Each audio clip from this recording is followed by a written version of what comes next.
Hey everybody, welcome to Always Bored, Never Boring. Today we're going to be painting this toady, froggy fella from Northumbrian Tin Soldier, who will be appearing in my Burrows and Badgers warband. And we're going to start by trying to get the skin just right. So we're going to use Death Guard Green as our base colour, and we're going to water it down slightly, and we're going to apply 2 thin coats. Now with this miniature, I think getting the skin right is a big part of making it look good. So I spent quite a lot of time fiddling about with this skin, trying to get the appearance that I wanted, and I'm pretty happy with how it turned out in the end. But we're applying Death Guard over the feet, the arms, the hands, the face. And then we're going to use Athonian Camoshade, and we're going to apply a coat of that over all of the green we've painted. And of course we don't need to be too careful at this moment because nothing else is painted yet. We're then going to go back to Death Guard Green, and we're going to layer it up over the most raised surfaces of the miniature. And what that's going to do is going to bring out those highlights, bring out those details, and it's also going to brighten the model back up again because I want all the definition, I want the shading, but I want these miniatures to be quite bright because they're fun miniatures, and I want them to look bright and cheery. We're then switching to Ogryn Camo, which I've found works really well with Death Guard Green. And I've thinned it down a lot, and I'm going to apply quite a few layers to the raised areas of the miniature, and particularly the front of the face and over the nose.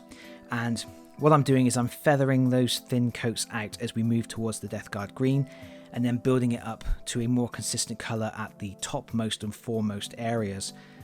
I think it was about 5 coats in all were put on this, using very thin layers, so that it gradually built up that colour and I could control how it blended into the Death Guard. And I'm pretty happy with how it turned out in the end. But it took a little while. I then switched to Leadbelcher, and we're going to paint all of the metal areas. So that's his metal breastplate and the chainmail that he's wearing. We're not going to paint the areas of the sword and the shield in Leadbelcher. We'll do that in a different metal later on. I've then switched to Oak Brown here, and I'm applying that to his leggings. He's got these wrappings around his legs, and any other fabric areas. So there's a collar on his coat, and also he's got cuffs on the sleeves of his chainmail. So they will all get a coat of that. I'm then going to use Agrax Earthshade, and I put Agrax Earthshade over all of the brown I've just painted. I also put it over his chest plate, so that it would have a slightly different colour to the chainmail, which I'm going to do slightly differently. And this is obviously bringing out the detail again. For the chainmail, I use Nuln Oil, which is just a classic on chainmail because it sits in those deep recesses and really brings out the texture of the material. And then finally I've switched to Necron Compound, and I've done a very light dry brush over all of those metal areas.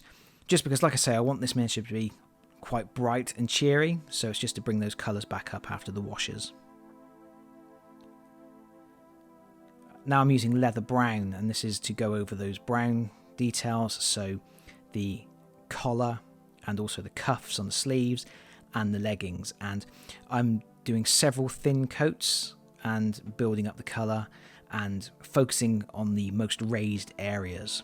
So we're brightening the colours back up while still keeping those dark shadows in the recesses. Abaddon Black is being used just on the sheath for his rapier. That's just because it's going to contrast nicely with the gold that we're going to use now, which is Balthasar.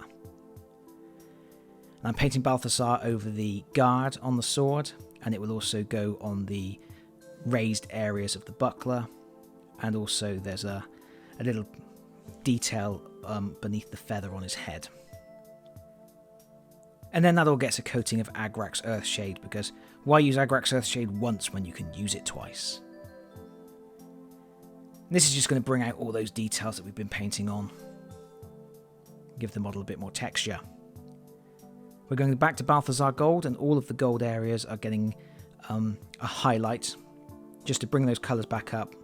Again, just to keep things bright and cheery, and to bring out that definition even more. And now I'm going to Monster Brown, and I'm just going to apply this to the buckler. At this stage, most of the painting is done, so I'm being very careful here. I'm using one of my finer brushes. I've thinned the paint, and I'm applying 2 thin coats.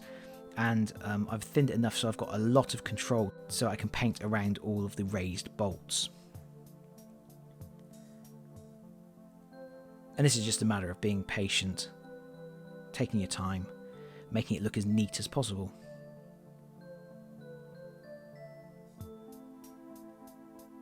Now I'm going to paint the feather, so I'm starting with a base coat of Averland Sunset, and I'm going to apply 2 thin coats, because that's going to be a good solid base colour for what we're going to do next.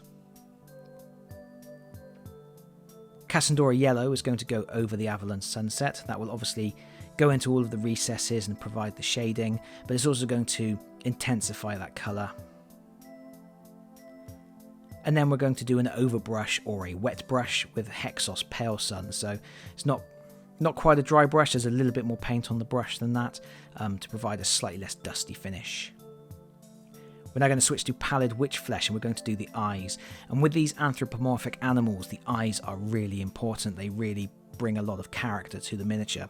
So I am painting Pallid Witch Flesh over the globes of the eyeballs, being very careful not to get any on the green skin, because obviously that's all finished and we don't want to have to tinker with that again.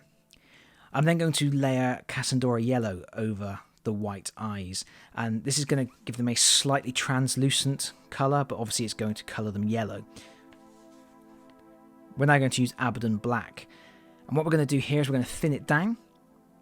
We're going to very carefully paint a black line through the centre of each eye, and this is the point that's really going to bring the character to life, and the miniature is going to start to look much more alive once we've got these eyes in. You just have to be really careful, keep your brush as steady as possible, try and keep the line consistent thickness,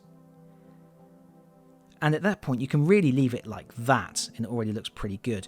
But I'm actually going to go one stage further with painting these eyeballs, just to give them as much pop and character as possible. What I'm going to do is I'm going to switch to Pallid Witch Flesh again. I'm going to water it down, and I'm going to put a little dot of Pallid Witch Flesh on each eye, and that dot's going to be half over the black line and half over the yellow. So it sort of ties the 2 areas of the eye together. And when I hold it up to the camera, you'll see that it does just bring so much more character to the miniature. It brings it alive. We're nearly finished. We're just going to do the base now. So we're going to lay down a base coat of oak brown. And this is just in preparation for putting a texture paint over the top. And the texture paint we're going to use is Stirland Mud for a change rather than Astro Granite. We're just going to put that on. You can put it on with a brush if you want, but you know, if you do, you're a heretic. Use a proper texture tool.